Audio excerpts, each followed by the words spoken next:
That works.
Good afternoon. This is Brian Suka, Vice President of Government and Public Affairs for the American Society of Interior Designers. I'm joined by Emily Kelly and Abby Wilson, IIDA's Government Affairs staff leaders.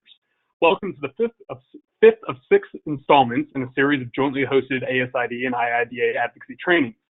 ASID and IIDA believe that all interior designers, ASID, IIDA, and unaffiliated, must work together to present a strong, unified front to advance and defend the profession in the legislative and regulatory arenas. As a result, ASID and IIDA are committed to providing you with tools to effectively advocate for your profession. Today's webinar is led by Andrew Goldberg and Agora. Andrew is a seasoned government affairs professional with years of experience leading government affairs initiatives in the design and built environment industries.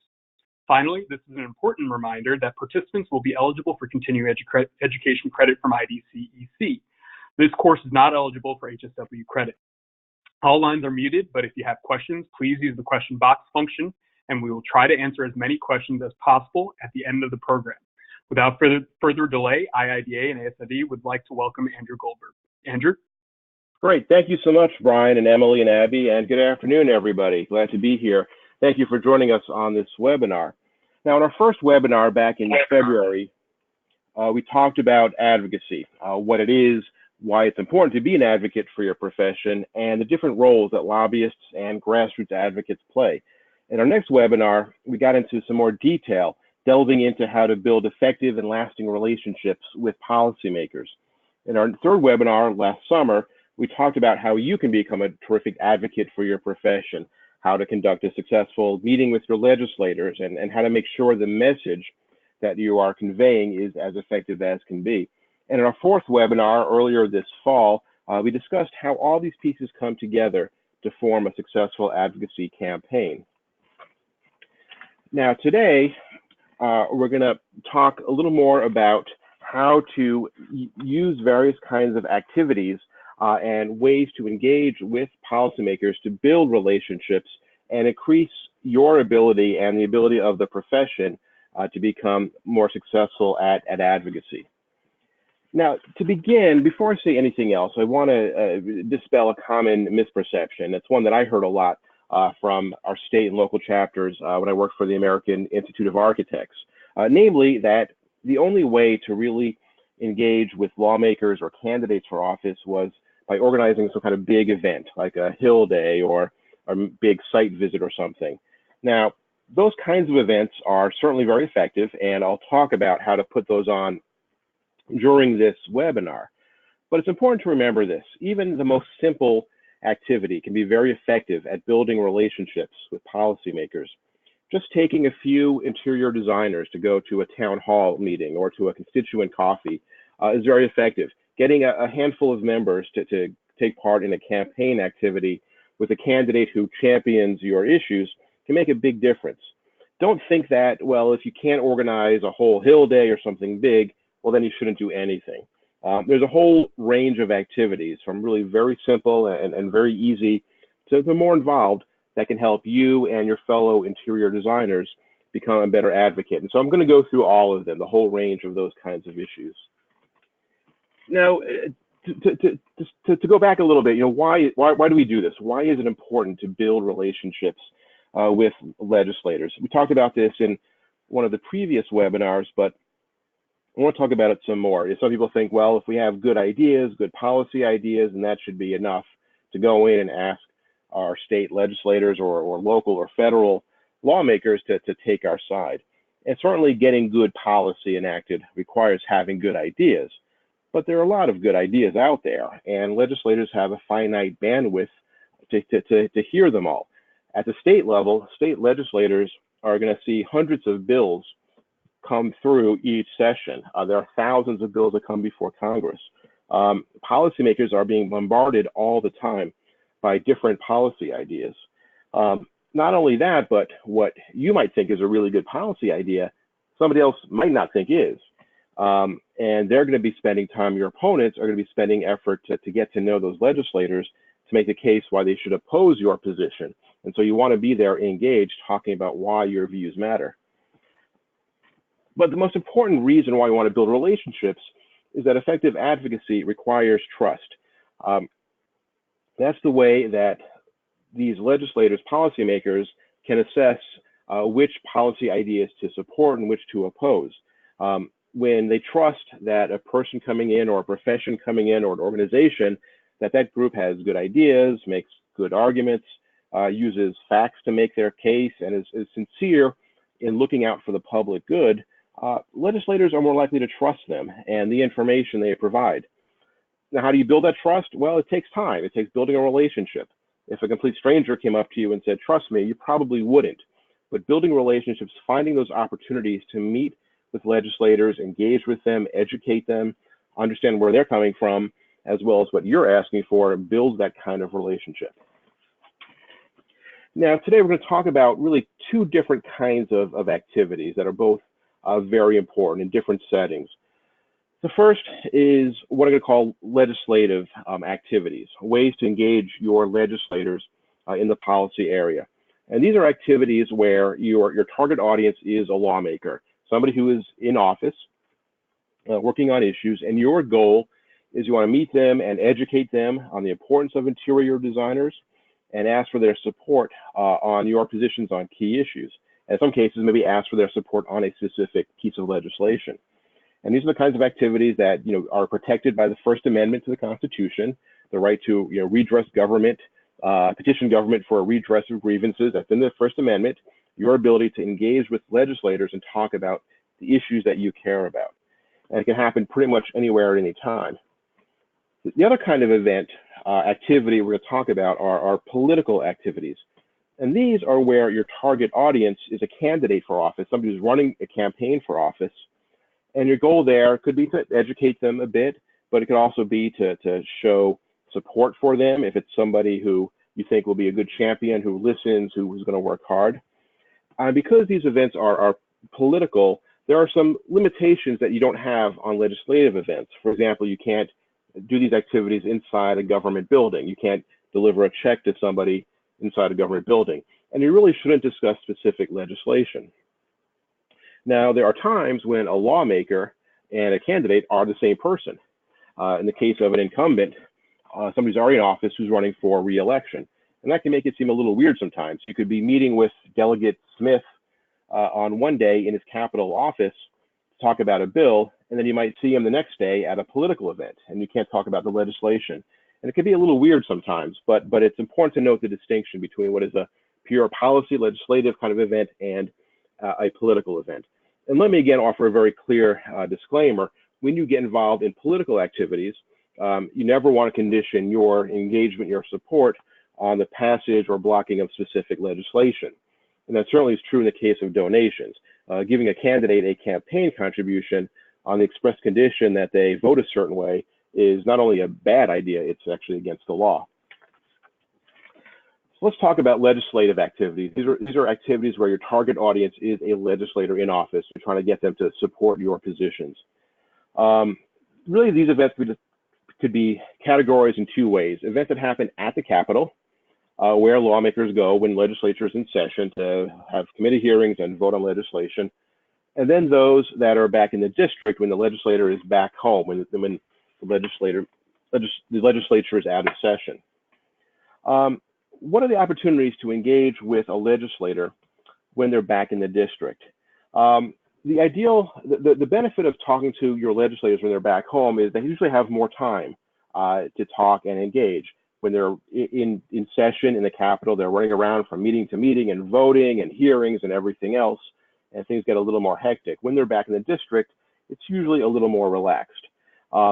Many legislators spend a lot of time when they're back home in the district taking part in constituent events. They want to meet their constituents. That's part of their job.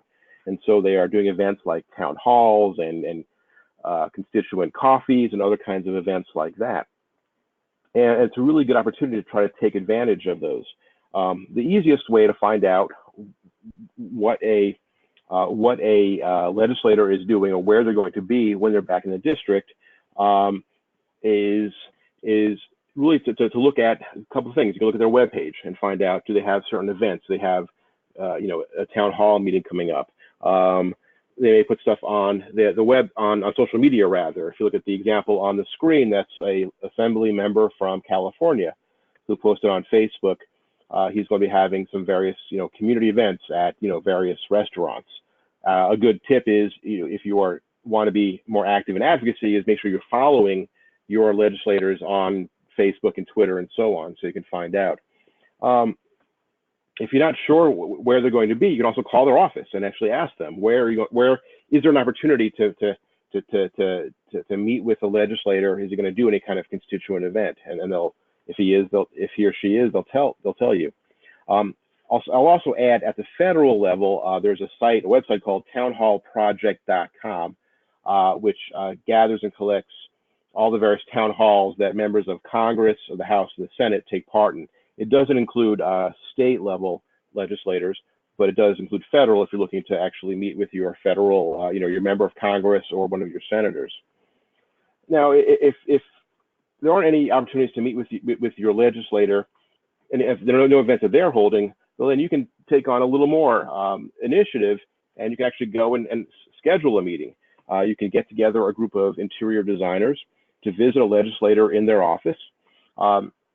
Honestly, you can just show up unannounced, but it's usually a better idea to call beforehand and set up a meeting and find a time. And this is very easy.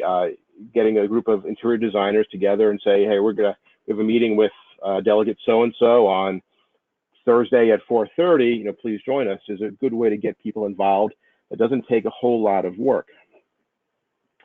Another way you can engage with them then is invite them to a chapter event. If your ASID or IIDA chapter is having some kind of event, maybe it's a monthly chapter meeting, maybe it's some kind of awards program or reception or some continuing education opportunity, legislators like to be invited to events in their districts to meet with constituents. They like taking pictures there and be able to post that on their own social media. And it's a way that you don't have to create any kind of event, but just add a legislator to something that you're already doing. And again, that helps to build that relationship. All of these kinds of activities, whether it's going to an event the legislator is scheduling or going to their office or inviting them to one of your existing events, it's fairly easy, takes very little or relatively little preparation. It's a chance to meet the legislator and engage, educate them about interior designers. That said, if you want to do something a little more involved, you can actually organize something a little bigger called a site visit. And so I'm going to talk about that, which is a little bit of a slightly more involved event, takes some planning, but it's a very, very effective way to engage with legislators. And I know that ASID and IIDA both have done a lot of this throughout the years. So what we're going to talk about a little bit is how to kind of organize these events. And for some of the bigger events we're going to talk about, I'm going to go through a couple of different pieces. How to organize this kind of event, or what the event is, some of the main factors you have to think about when developing this event, a timeline for how to actually organize the event to make sure it's successful, and then the follow through after the event to make sure that you really reap the benefits from it. So let's talk about what I call a site visit. Basically, a site visit is something that takes place back home in the district where you invite a legislator to come when they're not in session, when they're back home, and it enables them to visit a site, a location that helps reinforce the messages that you want to get across to the legislator. So in the case of interior design, it could be inviting a legislator to visit a interior design firm, or it could be having them inviting them to tour a facility, a building, a place where interior designers have done work. What this does is really helps to reinforce the key points you're making. If your key issues before the legislature at that point in time are about about business issues, if you're trying to convey that interior designers are small business people who create jobs, having an event at an interior design firm really helps to reinforce that message. If you're talking more about, say, how interior designers help to create healthy and sustainable spaces, then finding a space like that one of your members has worked on helps to reinforce that message. And it's a very simple way of bringing people together. You can invite a number of interior designers there, and it gives that legislator a sense of interior design in a much more powerful and lasting and memorable way than just explaining what interior design is. So if you develop a site visit, a couple of things you want to think about. First of all, what is your key takeaway? What is the goal of this meeting? As we've talked about throughout this series, building a relationship with a legislator requires more than just throwing issues at them and just meeting them and saying, please vote for this. It's best to begin the relationship by talking more generally about what interior designers do, especially if it's a new legislator who's new to office or you haven't worked with before. And if the event happens to take place kind of between legislative sessions, when they're out of session, there might not be any hot issues to talk about. So what you want to be able to do is really talk generally and convey to them, this is what interior designers do, this is why they are important to the community and to the environment, why they create jobs, and at least give a broad sense of what some of the issues that you generally face in the legislature are. Doing that together leaves a very strong impression with that legislator. Again, as I said, you want to think about the location, and again, someplace that reinforces your messages. It can take place anywhere, but if you find a venue that really helps to illustrate what you're talking about, it becomes a much more effective event. So when I was with AIA, of course, we would try to do events at projects that architects had done. It's the exact same thing, what the interior designers can do and have done. You want to get your members there, so you want to think about how you actually invite your members to take part. The advantage of doing events in the district is that you'll have a lot of interior designers there, as opposed to having to shuttle them to the state capitol. So you want to get the word out to your members, say, hey, we're hosting delegate so-and-so at this location on this date. We'd love for you to come, please RSVP. The only limitation really is the size of the space. You want to think about the costs of doing such an event. Typically, there aren't going to be a lot of costs to this. If it's a firm or if it's a space where a client lets you use that space, there shouldn't be any cost. You may want to offer some refreshments or things like that. One point I would note is with any event where you have a legislator, and if you're providing any kind of food or drink, you may want to check and see what the ethics rules are in the state. In some places, there are some limitations about providing free food or things like that to a legislator. So you just want to check that, but it's, again, the cost shouldn't be that great. And then you want to plan this out. So the first step is inviting the legislator to come.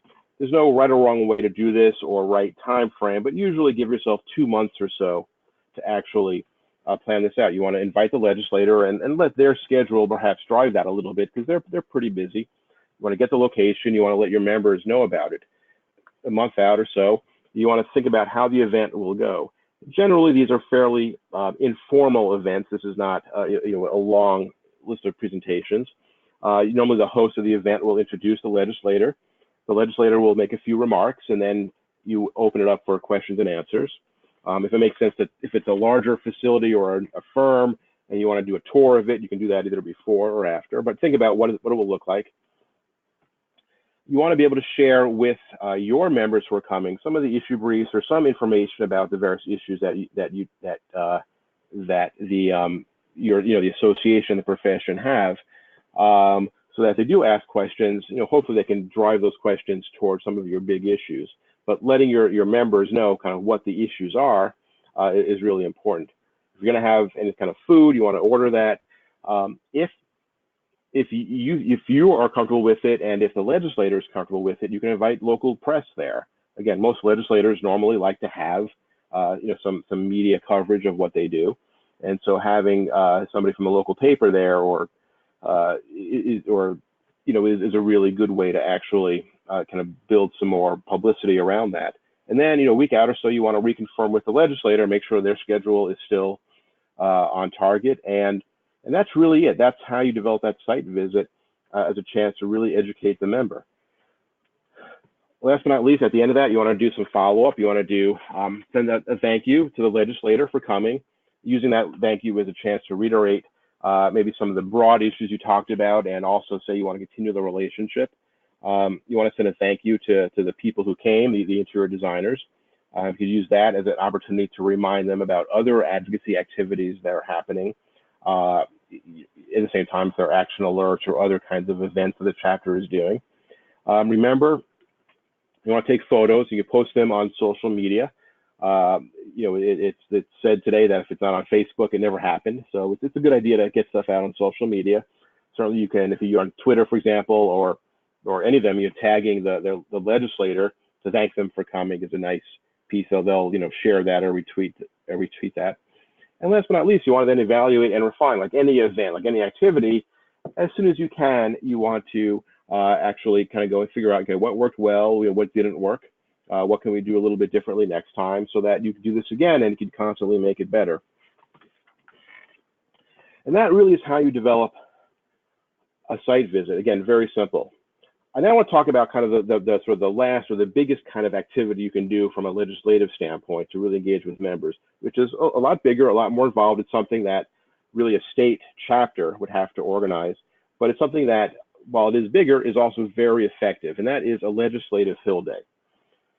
And then what we mean by Hill Day is when you organize to bring a large number of interior designers from across the state to the state capitol to go and then meet with their legislators. This is something that happens, usually it's a day-long activity or part of a day. Usually it's something that involves some kind of morning briefing where you educate members about your members, the interior designers, about the issues and what they're going to do, and then they go off and have their meetings. This is something that is very effective because when a legislature is in session, that's the one time when you'll have all of these legislators all in the same place. And so if you can bring your interior designers all there to meet with them in different places, in their offices, you can really reach out and build relationships with a large number of legislators at once. And it's also an event that also builds excitement within the membership.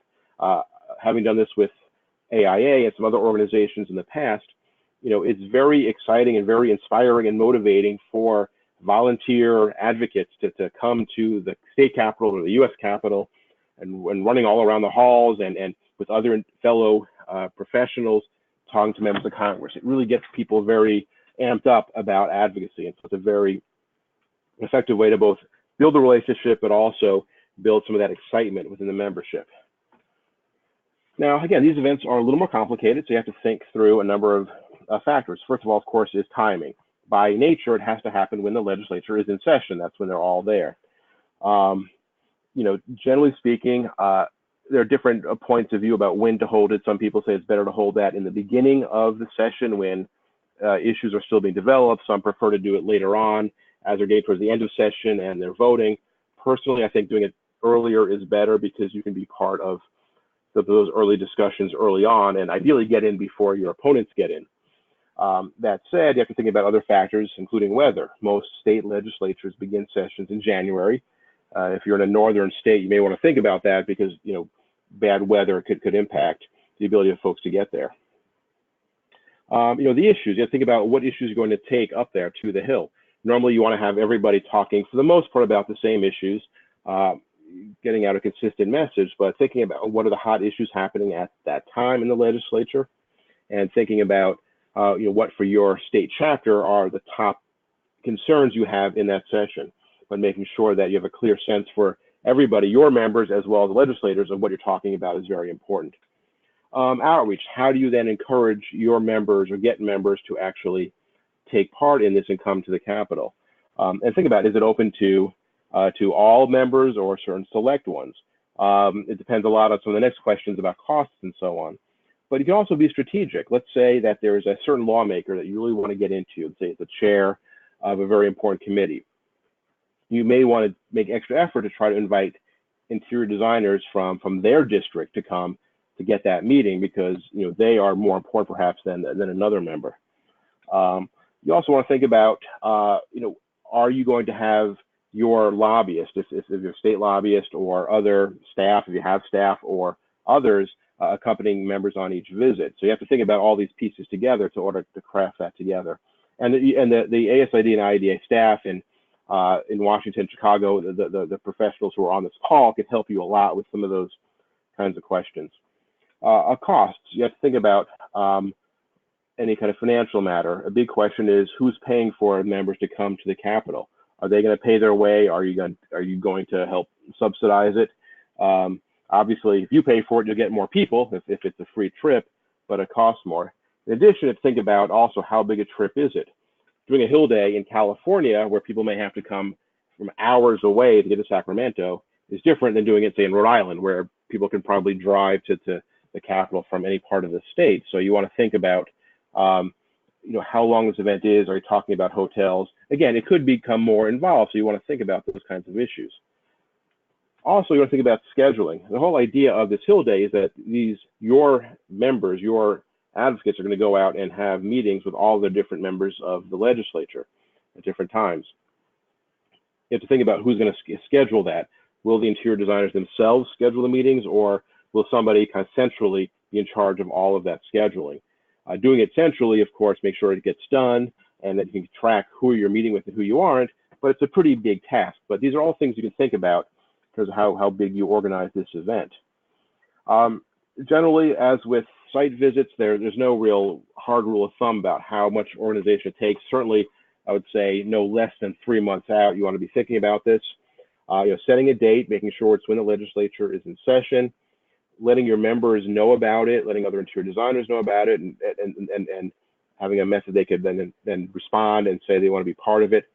If you plan to do some sort of briefing beforehand, a meeting beforehand in the morning, let's say, to educate them on the issues, you want to think about where that's going to be. If there is some office, someplace, if there's a chapter office, a firm that's nearby the Capitol, that's great. Sometimes there may be some space in the legislative buildings you could use, but you want to figure out all those logistics. 2 months out, you want to have the meetings, the individual meetings with members scheduled, whether it's done centrally or by the individual members. Another thing you can do is when you have that briefing in the morning, you can also invite a speaker to come. You can invite, say, the chairman of a key committee or somebody in the leadership, a legislator who is important, and come and speak to the entire group about, what's happening in the state capitol, in the legislature those days, and about the importance of advocacy and so on and so forth. Again, a good opportunity to build that relationship with an important member of the legislature.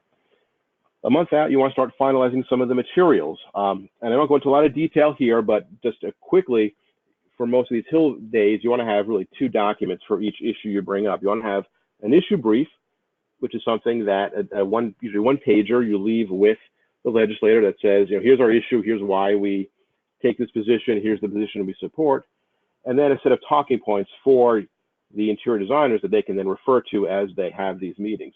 And the previous webinar, I think it was the 3rd webinar, we talked more detail about how these meetings actually go. I won't cover that today, but some of the basic lessons about making sure that people are talking about the right issues and staying on message are still important. And then about a week out, you want to send these materials out to your members. So hopefully they'll review them beforehand. And also look for gaps. Like I said, if there's a certain key member of the legislature you've been dying to get in and meet with because they are really important on a certain issue, if you don't have any meetings scheduled with them, maybe then it's time to go back to the interior designers in their district and try to set something up. Or if you don't have any interior designers there, but an interior designer who has, say, an office in that district or done a project in that district, finding other ways to kind of get in and meet with the most important members of the legislature. This is that chance to really do that. The day of the event, I would say the important thing is to have somebody act as kind of a command center, give all of the various interior designers that person's phone number. It is inevitable when you have a lot of meetings in the Capitol, when the legislature is in session, that something will get messed up, a vote will come up and that will mess with the times of the meetings, or somebody will have to change times. And it's important to let the folks going up to the Hill know there's somebody back kind of at the command center who they can talk to, and if they have any questions. Once you do the Hill Day, once it's over, then there are a couple of things you can do to make sure that it's really successful. First, you have a feedback form. This is a form you give to your members, the interior designers, that lets them provide feedback about how the meetings went. What was discussed? Did they meet with the actual legislator or a staff member? Did the legislator offer their positions or say how they felt about certain issues? And what the best way to follow up with them is? If there's future questions or future opportunities for a meeting, how best to do that. You want to send out a template thank you to your members that they can then send back to the legislator, saying thank you again for meeting with me and reiterating the issues and so on. You want to also certainly can send out a thank you to your members, all these folks who volunteered their time, took a day off from work to come to the Capitol, and thank them. And again, you can then reinforce the messages of your advocacy program and invite them to take part in other chapter events and so on. Encourage them to take a lot of pictures if they actually get to meet with their legislator, or they're just walking around the halls of the state legislature. Have them take photos, post them on social media, come up with a hashtag, so that again you get some more additional publicity out of it.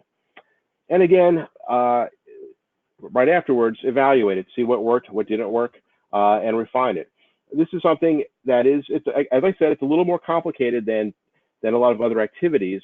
It's very effective, and a lot of people have done it and done it well. And it's the kind of event that, if you do it well, can become an annual or once every 2 years kind of event that members get really excited about. They enjoy coming to the Capitol and talking to their legislators. And so, while it does take a bit more work to organize, the benefits of it, the rewards, I think, are really great. One other point I'll add is that what some groups can do is they can actually tack a Hill Day onto a pre-existing event or meeting that your chapter is having. Let's say your state ASID or IIDA chapter, say the board is having a meeting, a regular meeting in the capital city. At the same time, the legislature is in session. What you can do is you can then ask the board members, hey, while you're in town, let's take a morning or an afternoon before the meeting starts or after it ends, and let's go up to the Capitol and meet with your legislators. Use that opportunity. If they're already going to be in town, if they're already traveling to the Capitol, use that as a chance to then actually tack on some Hill meetings. We did that at AIA when our national board came to Washington. We would bring board members up to Capitol Hill, and again, it's a great way to use an event that's already taking place to then weave in or fold in some advocacy. So if you do all those kinds of events with legislators, from the very simple to the more complex, you really start to build those kinds of relationships that are so important for advancing good policy.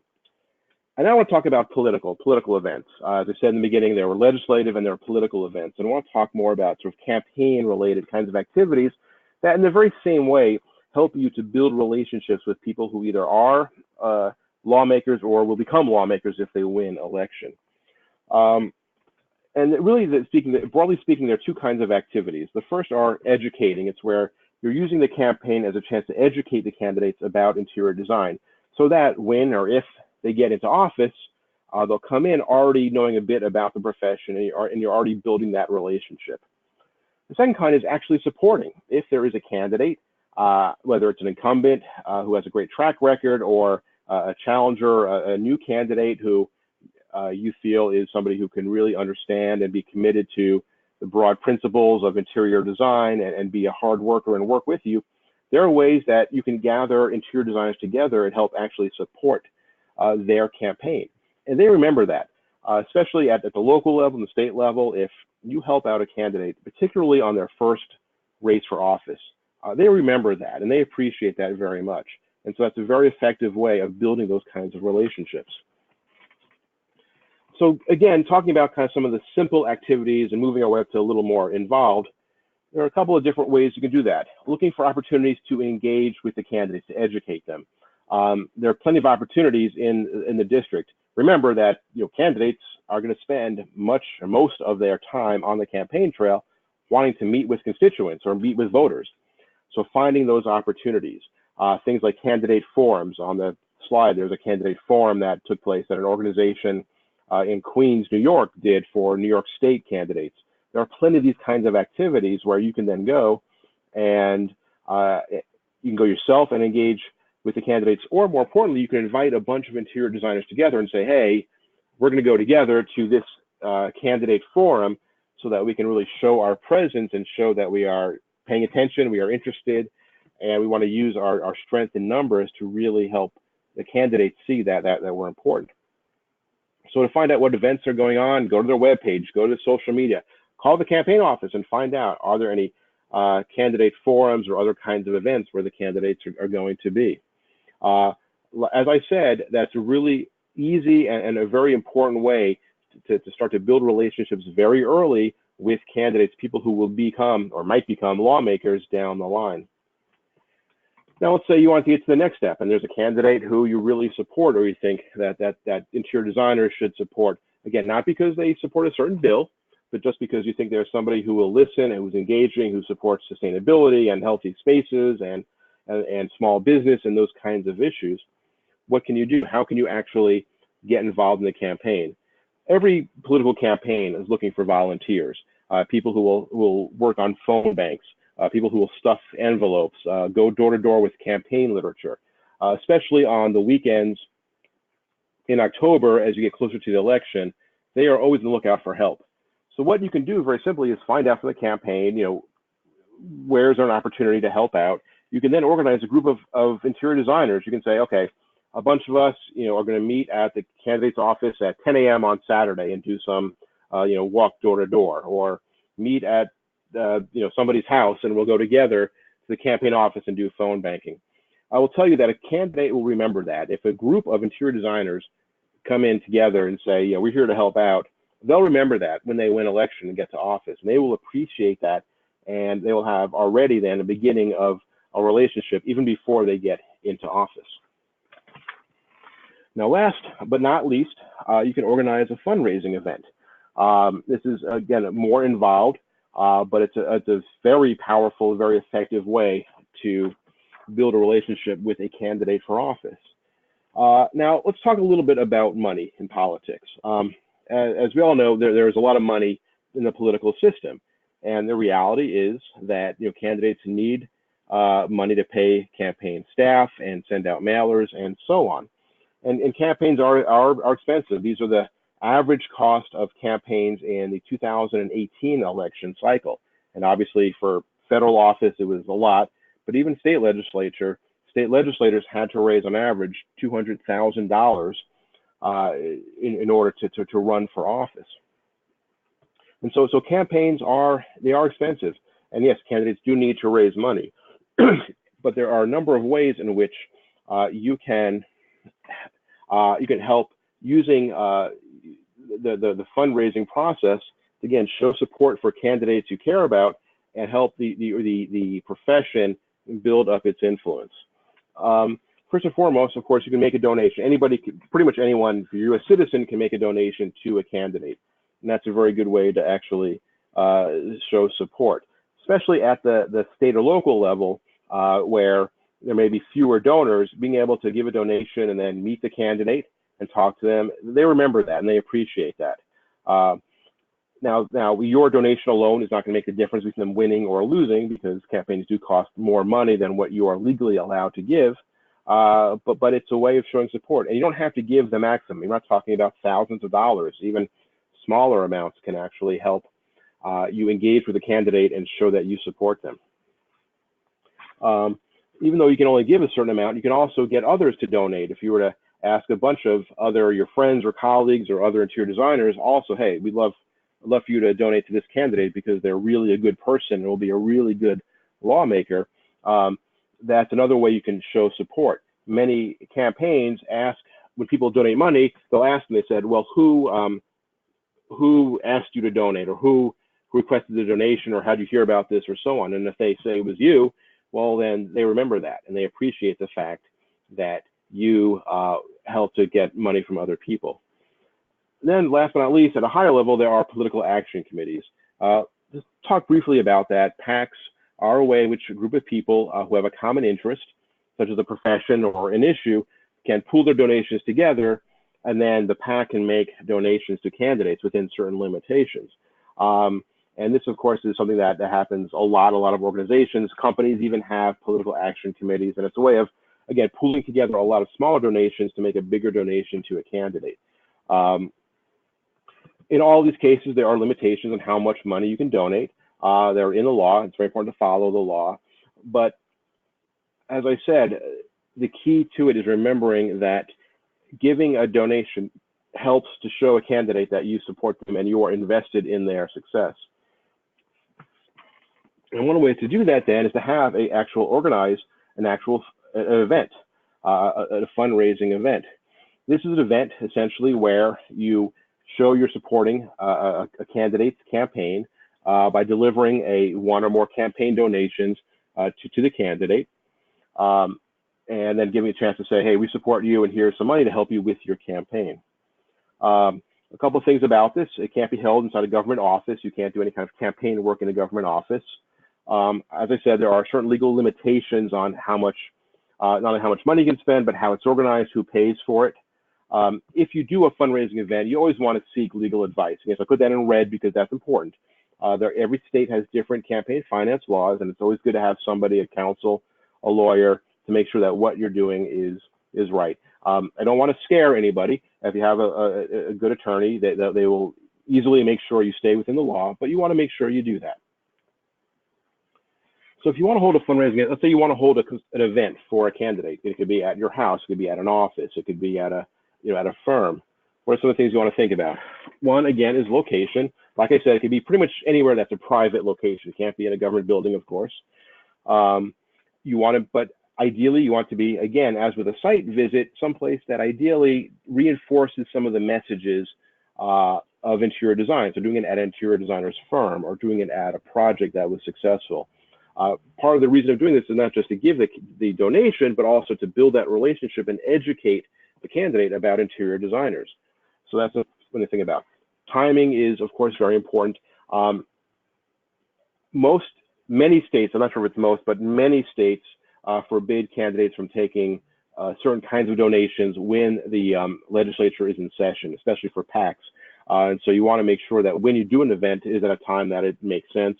If you're doing it back in the district, of course, you'd want to do it when the legislature is not in session anyway, so that the candidate, if it's an incumbent, will actually be there.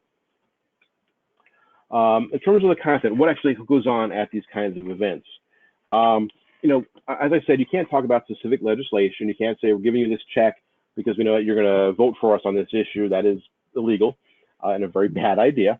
But you can have a broader discussion about what it is interior designers do. That's why having it at an interior design firm or at a project is very helpful, because that just automatically leads to that kind of discussion about here's what interior designers do. And it's certainly fine to praise a candidate for their positions or their commitment to to the small business generally, or to environmental issues, or to the community, at a higher level, but keep it away from being very specific about talking about the issues. In terms of getting the word out to members, ideally should be open really to those members who have given to the candidate. If it's a PAC event, to those who have given to the PAC. That's kind of why you do it. That's sort of the incentive for taking part in this event, that you are coming and bringing a check. So if you ask interior designers, hey, we're doing this event with candidate so-and-so, if you bring a check for $50 or whatever amount it is, you can come there. In some cases, you can do an event where people aren't obliged to bring a check, but you ask them to, bring an open mind, and hopefully they will then decide to fundraise. But that you can work with the campaign, the candidate, and understand what they are looking for. In terms of costs, most of these events tend to be a little more like reception, so there may be a little more food and drink. Now, depending upon the state laws, that food and drink could be paid for by a PAC if you have one, by the organization, by an individual. But check with what the law requires. In some cases, those could be viewed as in-kind donations to the candidates. You just want to run those by the attorney. In terms of the timing of that, as with other events, you want to get about 2 months, find a time the candidate is available. Of course, you find that location, get the word out to your members. A month out, you want to kind of finalize the agenda. There's really not a very big agenda. These tend to be more reception style events, but you want to have somebody say a few words, and then the candidate can say a few words of thanks. If you're going to have food or drink, you want to order that, and a week out or so, you want to reconfirm with the candidate. After the event, you want to send a thank yous to the people who came, certainly those who gave donations. And again, using that as an opportunity to reinforce the bigger advocacy messages that the organization is putting forward, and invite them to take part in other activities, remind them of other association events that are happening. It's just a way to kind of keep their interest in the association going. If the campaign is fine with this, which they should be, you want to check with them. You can post it on social media, again, using hashtags, that whole bit. And of course, you want to evaluate it and refine it. Like I said, these events are, from a logistical standpoint, they are not as complicated as, say, doing a big Hill Day. It's important to make sure that you're checking everything you do with somebody who knows the campaign finance laws, to make sure you're on the right side of the law, because some laws are different in every state, and there are certain limitations on what you can do because it involves campaigns and money. But this is a really good way of showing your support. And I'll end this by telling a story from when I was with the architects. There was a state legislator from Colorado, who was in the state senate, I believe, named Ed Perlmutter, who was a big champion for the AIA Colorado chapter. Did a lot of work with him. Back in 2006, I think he ran for Congress, and the chapter contacted me in Washington and said, he's a great guy. He's smart, hardworking, understands what architects do and everything, and you guys should support him. And so we decided to make him a donation for his federal race. Well, he won election, and the story is that he had a reception, a kind of a thank you reception in Washington soon after he won election. And one of my colleagues came in from the architects, and Congressman-elect Perlmutter was talking to somebody from some, like the U.S. Chamber or some big organization, a much bigger, more powerful organization, chatting with him. And when he saw the person from AIA, he stopped and went over and gave him a high five, because he appreciated the fact that AIA was with him and supported him, both financially but working with him. And he became one of the architect's greatest champions in the House in terms of advancing legislation and working with us, not because we gave him money, but because he built that relationship and he understood who architects were and why they were important. Doing that with candidates for office at any level and with legislators, you're going to build that kind of trust and that kind of relationship where then they really seek you out for advice. They want to support you. They are going to be more receptive to the issues that you talk about, and build that collaborative relationship that's going to enable you to advance policies that help interior designers get ahead.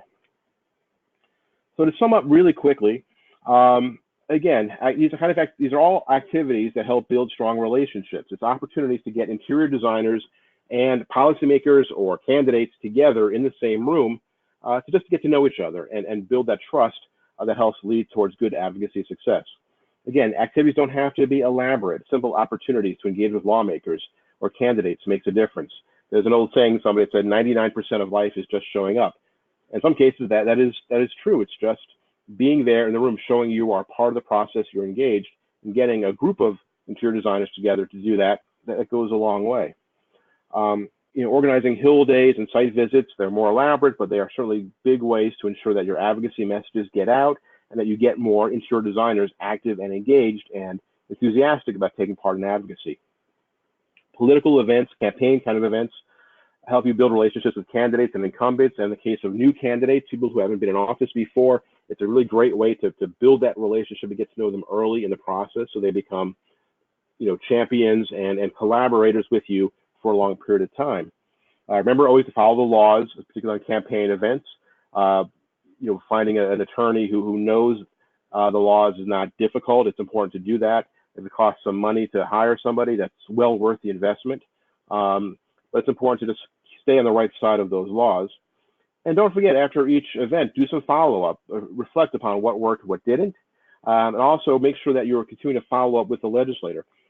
All of these activities are important, but one activity by itself, one Hill Day, one site visit, one town hall is not going to build a lasting relationship. It is an important component in the building block, but you want to think about how you continue to build that relationship as you go forward. If you do a number of these kinds of activities over a period of time, you're going to see, no doubt, you're going to see that you have a better relationship with lawmakers. You have the opportunity to press them on issues when important bills come up, and you're going to find ultimately that you're going to be more successful and have more friends and more champions in the legislature. So with that, I want to thank you. I want to turn it back now to Brian and Emily, and if there are any questions people have, I'd be happy to answer them. Brian? Thank you so much, Andrew. And I'm going to get on a soapbox here for a second. Andrew, this was an excellent webinar. I think every chapter leader of ASID and IIDA, every coalition, every unaffiliated interior designer who cares about the future of practice, that cares about legislation, that cares about bettering the regulations and the laws concerning interior design, and just generally about the built environment, sustainability and resilience and codes and everything. I think everyone should listen to this webinar. We have recorded this. This will be on both of our websites, ASID and IIDA's website. The information here is so good, and I hope everybody on this webinar will share this with your colleagues, with your firms, with your chapters, with your chapter leaders, with your government affairs representatives. Thank you so much, Andrew. So we will now take questions until the top of the hour. We actually might even go over the top of the hour because I think this is so important. Andrew, if you don't mind. The question and answer period will not be recorded. Please use the question box to ask any questions. We may not be able to answer all questions today, but if you have any additional questions afterwards, please don't hesitate to reach out to Emily, Abby, Andrew, or myself. So the first question, Andrew, for you is, how can I find out more concerning my state's rules about political giving and ethics? So honestly, I mean, so there are two ways to do that. There's the hard way and the easy way, I would say. The hard way, of course, is, if you go to your Secretary of State's website or places like that, you could find a lot of the rules. Sometimes the rules are a bit complicated. I will confess, typically I haven't looked that much at state level campaign finance laws. I know more about federal, which are incredibly complex. So, I mean, you can certainly find out some of the basics there.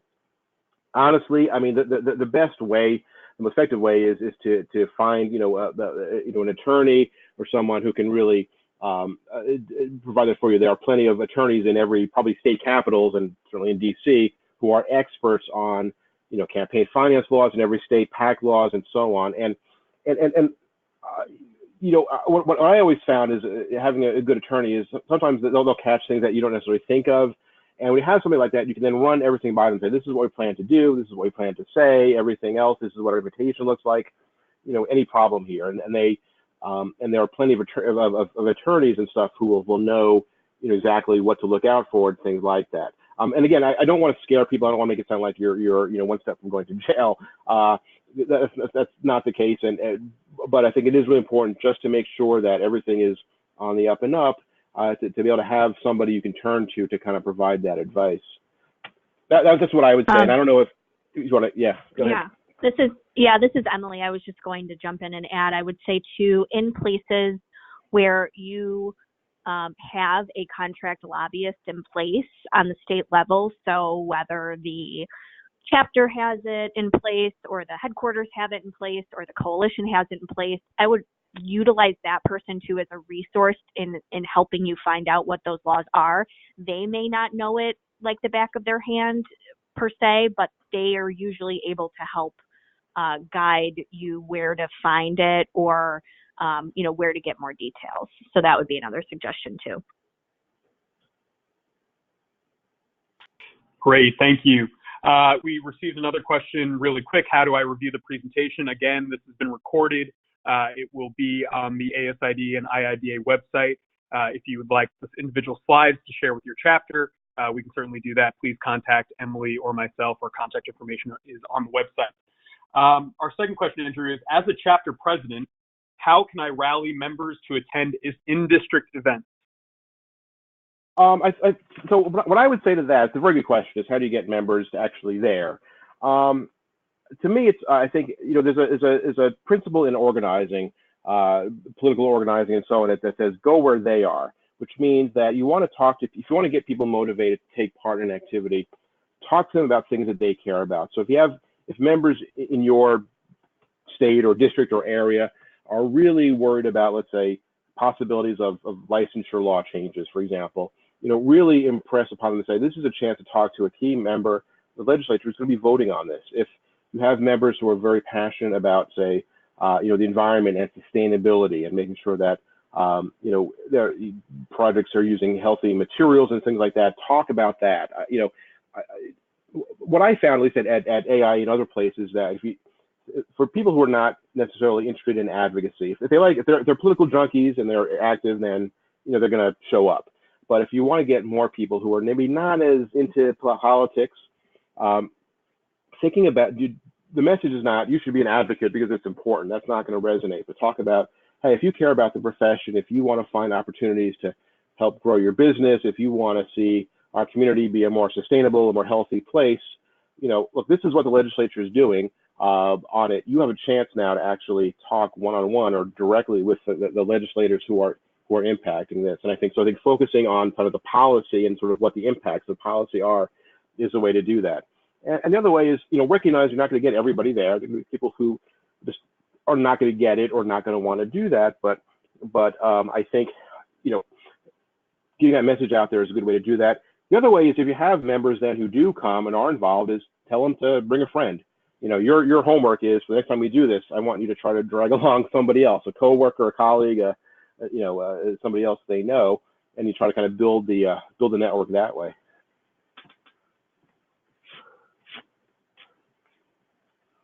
Great, thank you, Andrew.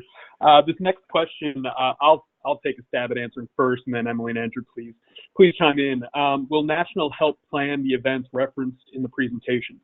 Of course, Emily, Abby, and I are here to help with advocacy. We are here to help you lead advocacy, and we are always excited when a chapter comes to us that is excited about advocacy. Unfortunately, we just have 3 full-time staff members for probably about 30,000 members across the 2 organizations. So it's difficult, of course, for us to get to every state, to help you write the thank you notes, to help you reach out to your legislators. And again, considering that Emily, Abby, and I are all from different states, and of course not all the states where you're from, it's especially difficult for us to reach out to a legislator in Colorado or Idaho or California when we are not residents of that state. So our ability to lead these efforts are limited. We'll, of course, give you the guidance, and Andrew gave you great guidance today, but actually this is a timely question because Emily, Abby, and I, and Molly Laird, our intern at ASID, took a call yesterday with a group called Prime Advocacy, and their entire business model is around going into states and helping states lead Capitol days as well as site visits. That's all they do. They'll actually come and help you contact your legislators. They'll follow up with your legislators. They'll help you send out thank you notes. They'll help you contact legislators to come to a site visit. For site visits, the pricing starts at $3,000 per site visit, which is pretty reasonable given the amount of work that goes into this. For Hill Days in the States, it starts at $5,000 and it goes up with more meetings that are planned. So absolutely, we have a new service that we're willing to put you in touch with. Emily and I always say it's important for the chapters to put aside money for advocacy, to do fundraising for advocacy. This is a great example that if you have a state with an ASID and an IIDA chapter, raise $1,500, put aside $1,500 from your chapter dues, and engage in this. Really great system. Of course, we have Andrew here with Agora. If you have a need for somebody to come into your state and give a presentation like this, I'm sure Andrew would be, I don't want to put words in Andrew's mouth, but I'm sure Andrew would be willing to come to your state and do an in-person version of this presentation or any of the 6 presentations we're doing for this. So again, we're trying to make sure that if we can't be there, if we can't do every little thing for your events or for your advocacy, that we'll you the tools to do that too. Of course, it takes resources. So again, fundraising is important, setting aside money is important for all the reasons Andrew talked about today, plus these things that I just talked about. But we are trying to give you those tools and resources. Andrew and Emily, anything you want to add to that? I would also say, I do know that in a couple of different states that boast the IIDA chapters, ASID, and unaffiliated folks have come together to plan a Capitol Day themselves. I know our group in Illinois this year, for example, worked without a lobbyist. Some guidance from us here and there, but for the most part, just put together a working committee and came together and talked through, what the messaging was that they wanted to deliver to the legislators in Springfield. They picked a date. They all agreed on time. And, Brian, I know you went to that one in person, but for the most part, that one was completely organized by the designers. And, I think we assisted in looking over the messaging and adding suggestions. But for the most part, that was just a group of a committee that put that together. And I know it was a successful day for them. And then they called themselves and set up meetings. And, again, like Brian said, it's going to be more impactful if you call your legislator as a voting constituent and say, I'm going to be at the Capitol. Do you have 5 minutes for me? Than if Brian or I reach out to them, because they don't know or usually care who we are. They're going to definitely respond better to you. But certainly we can help with sample messaging. What do you say? How should you ask? Things like that. We can set up a call easily and give you those pointers. It's just, I did just want to give that example that I do know that states have put on days like this without the assistance of a local lobbyist, and really without too much from Brian or myself. So just some thoughts. And the only thing I would just add is Andrew, is, one thing I didn't mention is, the advantage of a Hill Day, of course, is that you get to reach a lot of legislators all at once because they're all up there. Site visit typically is going to be, one at a time. And if you're a state president and you have, hundreds of legislators, you might think, I can't organize that many. I mean, what I would say is, first of all, doing some is always a lot better than doing none. I think prioritizing perhaps, where you have a lot of interior designers and you have key legislators who are on key committees is important. And the other thing is also thinking about how you then also sort of empower or train some of your volunteers to kind of organize those as well, so that, you're not doing it all. I mean, starting out doing, one site visit or, one event or a couple events and then trying to grow it like a pilot program, is a way you could start. But it's always better to, start small and then build up, and as opposed to being sort of paralyzed and saying, well, we can't do it all, so we can't do anything. And we are at the top of the hour, but as I mentioned, we're going to go over a little bit just because we have quite a few questions and I think they're very important. So if you can stay on, please do. Next question, Andrew. Should we do these events if we don't have any active issues or legislation?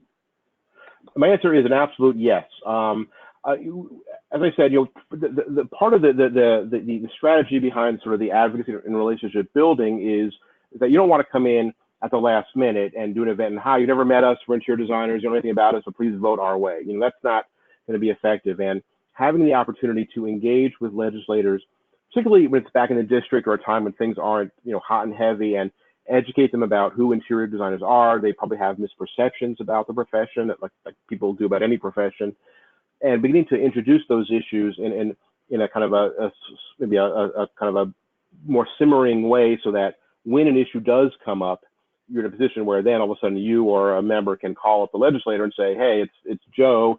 Remember we talked about this. We really like your vote this way. I mean, there are plenty of times when issues aren't necessarily hot, but I'm sure there are issues in interior design that are always kind of perennially bubbling just below the surface. And so I really think using the opportunity at any point to kind of build that relationship, so that when you really need to come in and make a hard ask, you have that trust already, is really important. Great. Next question. Andrew, how can I make my small individual check make more of a difference? You talked about this a little bit, but I think re-engaging on it would be important. Yeah, I mean, so I'd say it depends, of course, on how small and where it is. I think some of it is prioritization. It's understanding, the first step would be, I think, first figure out, who are your legislators, who are the folks at the state level, who are the who are the actual state senators or assemblymen or delegates or whatever who are kind of in your area, and understanding, are there some that are, say, in more powerful positions or less so, and you may want to sort of prioritize and say, okay, our goal for this first year or for this first period of time is we want to build a relationship with Delegate Smith for a while. We're not going to worry about the other ones right now. Here's one who is more influential. They're more senior on a certain committee or something, and we may already have a little bit of a relationship. So let's start here. And it could be as very simple as, again, getting a group of interior designers together and saying, hey, we got a meeting with, Delegate Smith, at this time. If you're interested in coming, send me an email, let me know, and, a bunch of us can come over. You can start small, like things like that. Don't feel you have to, swallow the entire apple in one bite. What you can do then is to build a strategy once you get some members actively engaged, and then you can take it to another level and say, hey, let's also, take part in, maybe then once you have that first meeting, you can then, maybe they then organize a site visit, and then you can do some more. But, I guess what I would say is don't feel you have to do everything at once. Start small, prioritize where are the biggest opportunities to engage with a member who's really important. Start there, figure out what you're doing, learn from that, get members excited, and then you kind of grow from there. Great. We'll ask a couple more and then we'll wrap up for today. Andrew, what if I politically or my chapter politically does not support the views of the candidate? So that's a very good question because, and obviously, in campaigns, you're going to have Republicans and Democrats and others and people on different sides. The way I would approach it is this. What your interest is coming as an interior designer and working with your ASID or IIDA chapter is, policies that impact interior designers. It may be that this particular candidate, you disagree with them personally or in a broad sense on 99% of issues. But if there is that one issue where you can work on, where you think they'd be receptive to listening, look, the thing is, if they win, if they're in office, they are going to have the ability, the power to vote on your issues. And it's much better to have them understand your issues and recognize the importance of your position than not. So, and I realize that sometimes takes a little bit of, holding your nose or whatever the saying is. I recognize that sometimes there may be somebody who you are diametrically opposed to, but the fact is that in the capacity of being an interior designer, looking at a way that you can engage with them on those issues, you may not solve all the world's problems. You may not convince them to take your side on a range of other big issues, but if they are somebody who can be a champion on your issues, then that's a benefit. And again, I'll go back to working at AIA. There were times we had legislation where we had, Tea Party members as co-sponsors and incredibly super liberal members on different sides. They agree on nothing else, but on this one issue, this one policy that is important to us, we could get them to agree upon. And I know it's difficult. Look, I have personal political views. We all do. And sometimes it can be a little bit uncomfortable. But if you look at it saying, my interest here is how do we make sure that the political and regulatory environment for interior designers is as strong as possible. It helps us do our best work. Well, then let's go and make sure the people who will be in power to affect that know us, understand who we are, and get it. Great. We have another question here that I'll take a first stab at and then open to you, Andrew and Emily. How do I plan a joint event with both ASID and IIDA? That's a really, really good question. Emily and I working together for more than a year now, and before I came on board, we've decided at the Government Affairs Department that is incredibly important that both organizations work together and present a united front, at least on advocacy and government affairs. At the end of the day, we are interior designers, whether you are residential, whether you're commercial, whatever state you work in, whatever you do, we have joint goals and a unified mission. And so we pretty much encourage is a light word to use on this. We almost insist that if you want to do a site visit or if you want to do a Hill Day in your state, make sure you're doing it with your ASID or IIDA chapter. We have several documents out there that are co-branded for the first time between ASID and IIDA that we will give to you to take to your Hill Day, as Andrew mentioned earlier, or your site visit. We have a new draft MOU document that makes sure that both ASID and IIDA are equally contributing both financially and workload-wise to these events, so we can give that to you. We're happy to facilitate communication between the two groups, but, at the end of the day, you're all the practitioners. You're all the interior designers.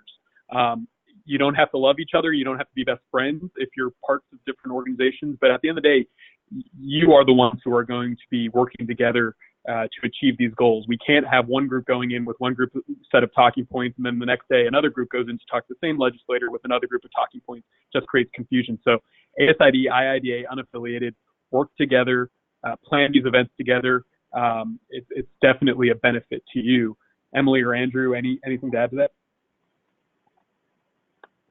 I would just stress again, reiterate everything Brian said exactly, but especially, the last part about being a united front. I mean, think about it from a legislative standpoint. You don't know ASID and IIDA or all these groups and all if you don't know that, if one day ASID is coming in and the next day or 2 days later IIDA is coming in, different messages, it becomes very ineffective ultimately because they're not hearing it. The more you can come together and say, hey, we are interior designers, collectively organizations, and this is what we believe, it's so much more powerful than being separate that I think I can't stress what Brian said enough. That is so important.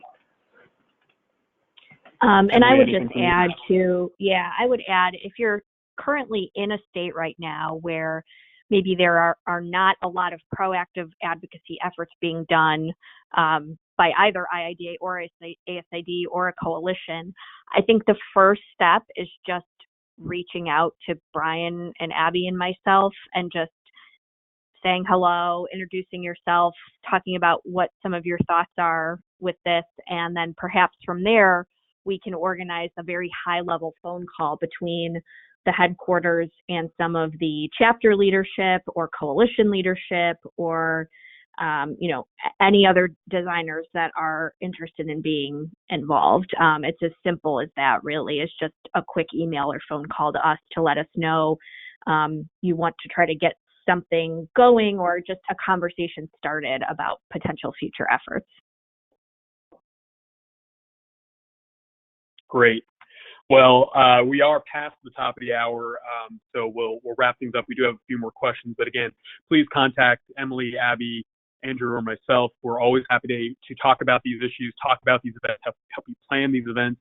I can't stress enough how important engaging in the ways that Andrew has talked about today is for the profession. If we don't do it, we will never accomplish what we want to accomplish for the profession. So please share this presentation. Please contact us. We look forward to hosting Andrew and all of you on our last joint profession-wide advocacy training webinar on December 11th. Again, that is December 11th at 2 p.m. Eastern Time. Additionally, next November 20th, again, November 20th at 2 p.m. Eastern Time, ASID will host the American Society of Heating, Refrigeration, and Air Conditioning Engineers for the next installment in ASID's public policy webinar series. ASHRAE will be discussing the International Green Construction Code and Green Building and Design Standard 189.1. All are welcome, so please stay tuned for registration details. We hope you enjoyed today's session and that you'll tell your colleagues and chapter members about these webinars. And as always, please remember, for up-to-the-minute advocacy updates, join our phone-to-action alert system by texting the term interior design to the number 52886. Again, that is the term interior design to the number 52886. Again, thanks everybody and have a great day.